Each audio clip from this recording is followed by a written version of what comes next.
जरा सोचिए, अगर आपके इलाके का कोई अफसर महीने दर महीने आपकी शिकायतों को ठंडे बस्ते में डालता जाए, बिजली के तार टूटे पड़े रहे, अतिक्रमण से सड़कें जाम हो या जमीन की नाप जांच के लिए आप दर दर भटकते रहें और तब किसी को कोई फर्क ही ना पड़े। लेकिन आज हम आपको दिखा रहे हैं एक ऐसा उदाहरण जहां अफसरशाही की सुस्ती पर सीधे जिला अधिकारी ने चाबुक चला दिया। अफसरों के वेतन पर रोक लगाकर साफ संदेश दे दिया, जनता की समस्याओं से खिलवाड़ अब नहीं चलेगा। ये कहानी सिर्फ हरिद्वार की नहीं, ये कहानी है उस बदलाव की जो अगर हर जिले में हो जाए तो सिस्टम की शक्ल ही बदल सकती है। हरिद्वार के जिला अधिकारी मयूर दीक्षित ने सोमवार को जिला कार्यालय सभागार में जब सीएम हेल्पलाइन और जन सुनवाई पोर्टल की समीक्षा बैठक बुलाई तो शायद किसी अफसर ने सोचा भी नहीं था कि बैठक के बाद उनके हाथ में स्पष्टीकरण का नोटिस और सैलरी रोकने का फरमान होगा।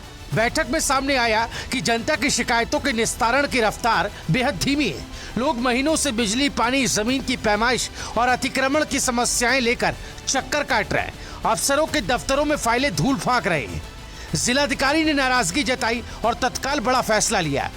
5 अफसरों का जून महीने का वेतन रोक दिया, जिनमें जिला शिक्षा अधिकारी बेसिक, चकबंदी अधिकारी रुड़की, अधिशासी अधिकारी शिवालिक नगर, तहसीलदार हरिद्वार, तहसीलदार रुड़की। सिर्फ वेतन रोका ही नहीं बल्कि साफ निर्देश जारी हुए कि सभी अधिकारी अपनी जिम्मेदारी को प्राथमिकता माने।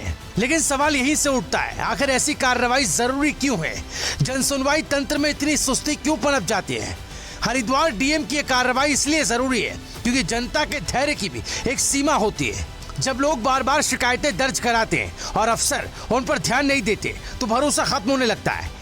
सीएम हेल्पलाइन या जनसुनवाई पोर्टल सिर्फ एक औपचारिकता बनकर रह जाए, ये किसी भी लोकतंत्र में बेहद खतरनाक संकेत है। सोमवार की जनसुनवाई में 32 लोग अपनी फरियाद लेकर पहुंचे। किसी को बिजली का कनेक्शन नहीं मिला था, कोई अतिक्रमण से परेशान था, कोई जलभराव से घर छोड़ने पर मजबूर था।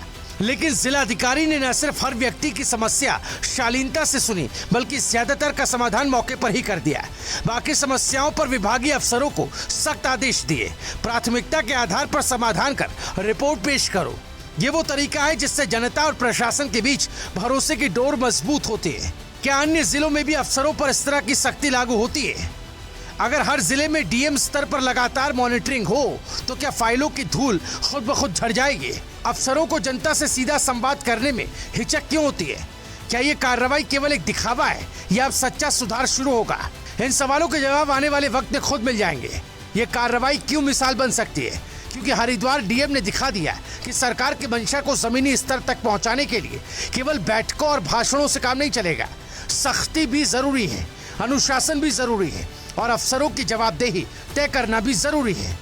जब अफसर को यह एहसास हो जाए कि वेतन पर रोक लग सकती है, करियर पर सवाल उठ सकते हैं, तो वही अफसर जनता की आवाज को प्राथमिकता देने लगता है। हरिद्वार की यह कार्रवाई नजीर है कि सिस्टम बदलना मुश्किल जरूर है लेकिन नामुमकिन नहीं। अगर ईमानदार मंशा हो तो जनता की छोटी छोटी समस्याएं भी बड़ी राहत बनकर सामने आती है। आज जरूरत है हर जिले में ऐसी कड़क कार्रवाई की जो अफसरशाही को याद दिलाए कि जनता ही असली मालिक है। आपका क्या मानना है? क्या हर जिले में डीएम को ऐसी सख्ती करनी चाहिए?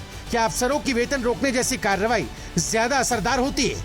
अपनी राय जरूर बताइए। इस वीडियो को शेयर करें ताकि यह मिसाल हर कोने तक पहुंचे। ब्यूरो रिपोर्ट, राय शुमारे।